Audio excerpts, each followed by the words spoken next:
It's time for Wally West's story to begin anew in the brand new Dawn of DC Flash issue number 1. This is Comicstorian. I make audio dramas of comic books so that you know what to add to your collection and can understand what is going on in the world of comics. Make sure you subscribe to get daily videos from us.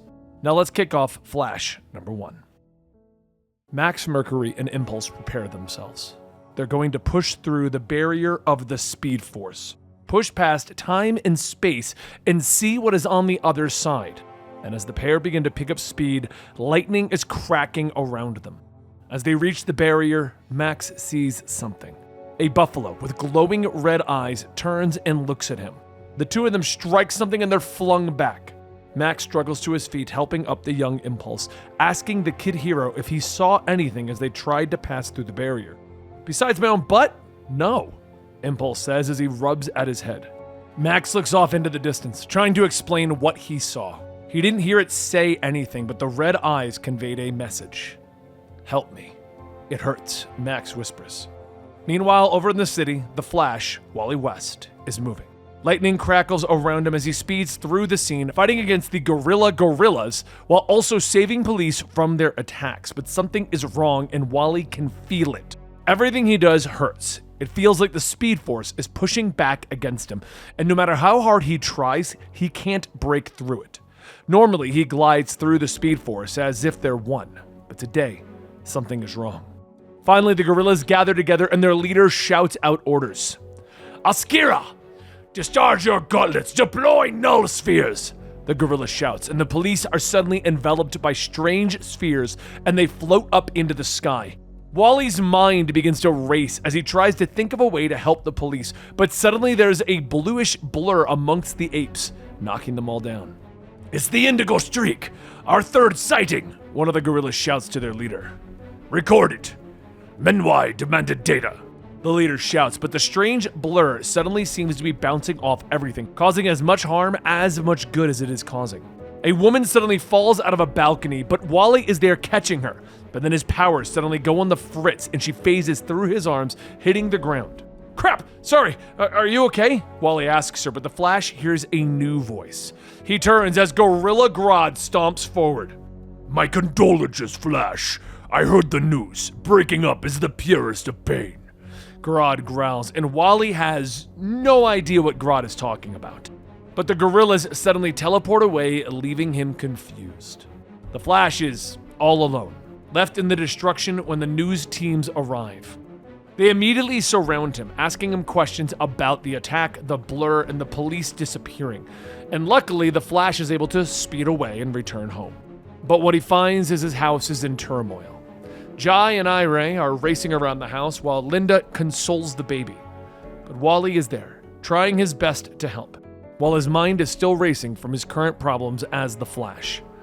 But what he doesn't realize is that Linda seems depressed. Her life has slowed down now that the baby has been born and her own Speed Force powers have disappeared with it. She sits on the couch, nursing the child, while everything seems to speed around her.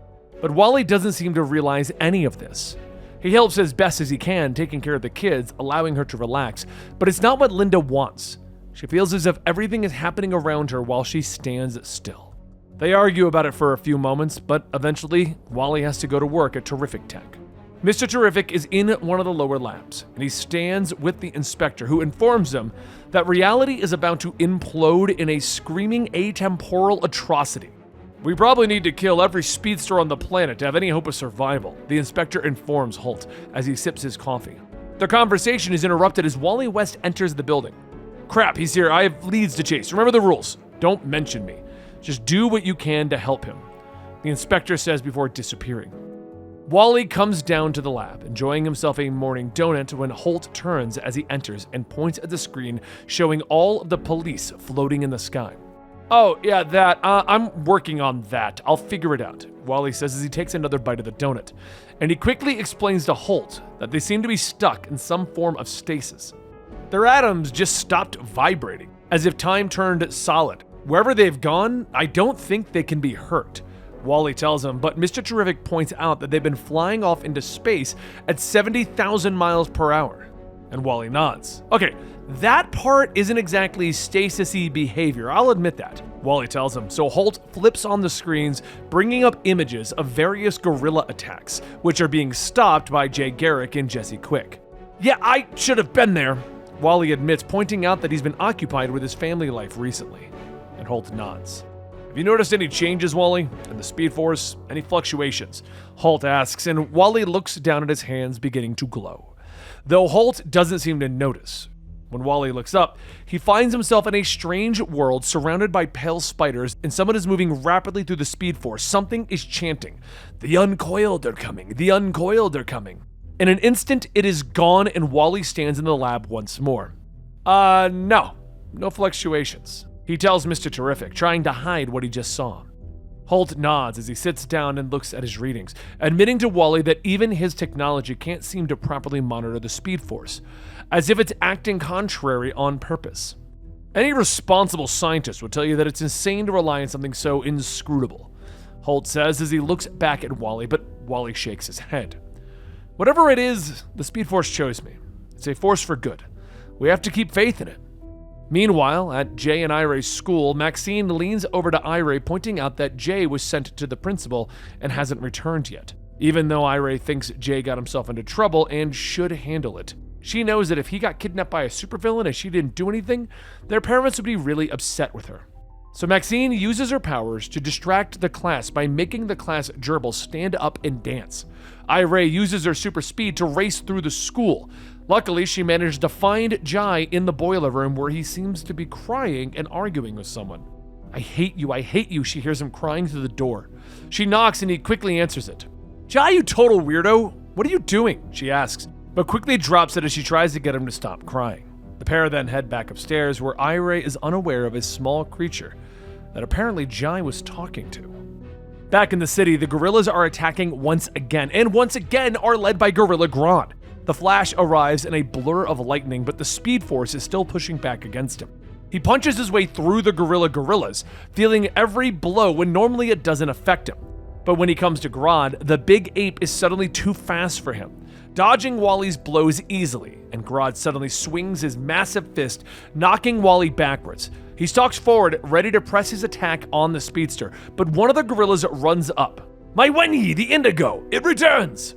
The ape shouts, and both Flash and Grodd look down at a long stretch of highway to see the blur bouncing off everything, and as it gets closer, the blur slows to reveal a young man.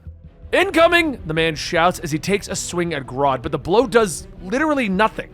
Grodd looks down at the man in surprise, grabbing him by the throat and lifting him into the air. Identify yourself! Wally nods as he struggles to his feet. Yeah, who the hell are you, kid? Chad, big fan, love your work, just wanted to help out. Chad says to the Flash with a smile, and Grodd nods, raising his massive fist, preparing a killing blow. Close your eyes and think upon those you love. But Wally shouts for him to stop, and Grodd actually listens. He lowers Chad to the ground and begins to activate his gauntlets. As you wish. The gauntlets create a stasis bubble that begins to form around Chad, and with this done, the gorillas retreat into their portals once more. Chad, don't worry, pal, I'm gonna help you, Wally says as he rushes to the bubble, but something is wrong. Something begins to happen in the bubble as Chad's Speed Force powers react to the stasis bubble. His body begins to twist and melt. His limbs tear themselves apart as his body twists inside out. As the bubble suddenly bursts, a new creature stands where Chad once was, and as this monster regards the Flash, he can think of only one thing. The uncoiled are coming. And that concludes Flash issue number 1, so I guess at this point, to be continued. And if you want to know when the next one comes out, like and subscribe, and don't forget to check out our full story channel over on Comicstorian Full Story, or find us on Spotify. Bye.